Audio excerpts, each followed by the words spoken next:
Hello juniors, welcome to Brainium. तो आज की वीडियो में हम आपके लिए लेकर आए हैं IK Gujral Punjab technical university की मार्किंग स्कीम। तो चलिए शुरू करते हैं।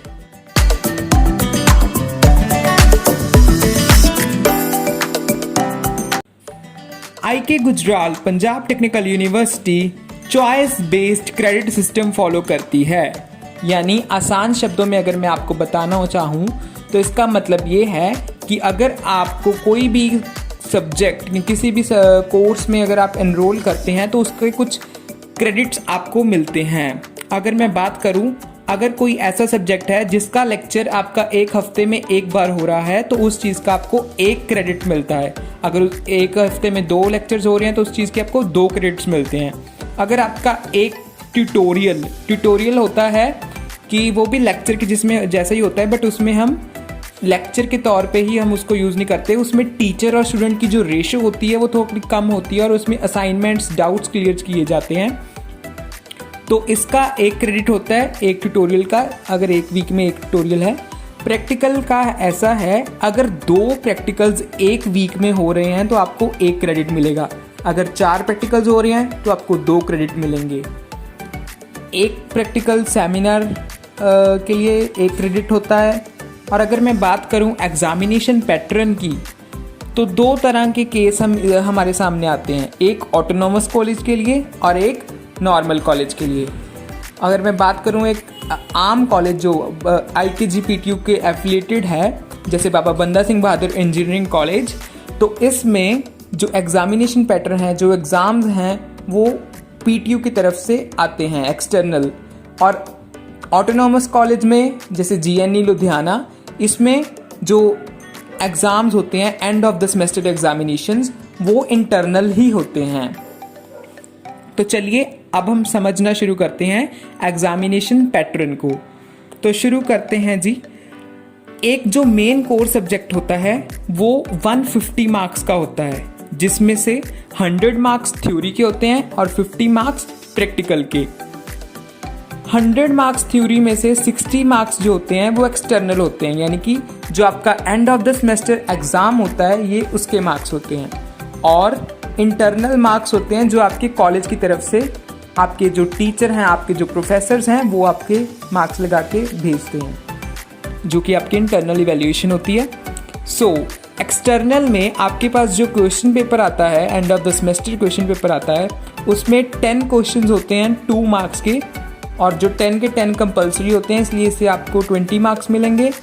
एंड 8 क्वेश्चंस होते हैं 8 मार्क्स के, जिसमें से आपको कोई भी 5 करने होते हैं और जिससे आपको 40 मार्क्स मिलते हैं। तो 40 + 20 60।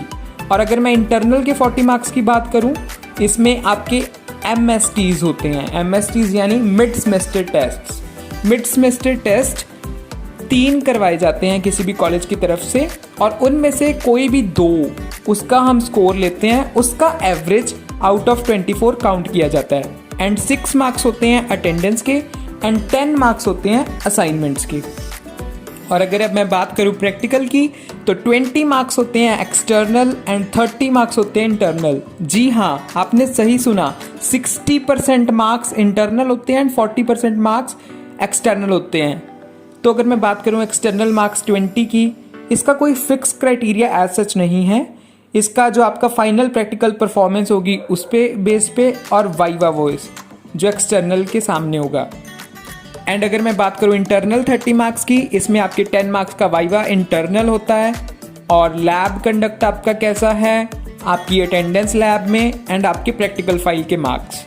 तो इन चीज़ों से आपके मिला के 30 मार्क्स आपके जो इंटरनल होते हैं।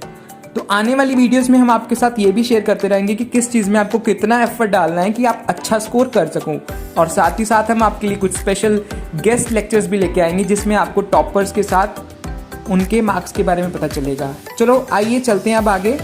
जब आपका अब ये यहाँ तक तो हमने जान लिया कि पेपर का क्या पैटर्न होता है, कैसे मार्क्स वगैरह मिलते हैं, और अब हम देखते हैं रिजल्ट के बारे में। जब भी रिजल्ट डिक्लेयर किया जाता है उसमें भी एक फिक्स क्राइटेरिया होता है, जैसे ग्रेडिंग सिस्टम फॉलो किया जाता है। आप सब इस चीज़ से अवेयर होंगे ऑलमोस्ट। जैसे O ग्रेड किया जाता है अगर किसी का O ग्रेड आया तो उसको ग्रेड पॉइंट्स मिलते हैं 10, अगर किसी का A+ आया तो उसको ग्रेड पॉइंट मिलते हैं 9, अगर किसी का A आया तो उसको 8, B+ आया तो 7, B आया तो 6, C ग्रेड आया तो 5 पॉइंट्स, P ग्रेड आया तो 4 पॉइंट्स, F का तो मतलब आप जानते ही हैं और मुझे उम्मीद है आप में से कोई भी F नहीं लेगा। तो यूनिवर्सिटी की तरफ से ये गाइडलाइंस होती हैं कि कोई भी बच्चा end of the semester examinations miss ना करे, और इन केस अगर कोई बच्चा फेल होता है तो उसको रीअपीयर करना होता है उसी कोर्स में, ताकि वो उतने क्रेडिट्स गेन कर पाए। तो आज की वीडियो के लिए इतना ही। आप हमारे चैनल को सब्सक्राइब कीजिए ताकि आपको आने वाले अपडेट्स मिलते रहें, और साथ ही साथ हम आपके लिए भी जल्दी एक लेक्चर्स जो आपके 1 शॉट वीडियोज़ हैं वो भी लेकर आएंगे। तो have a good time, stay safe, bye.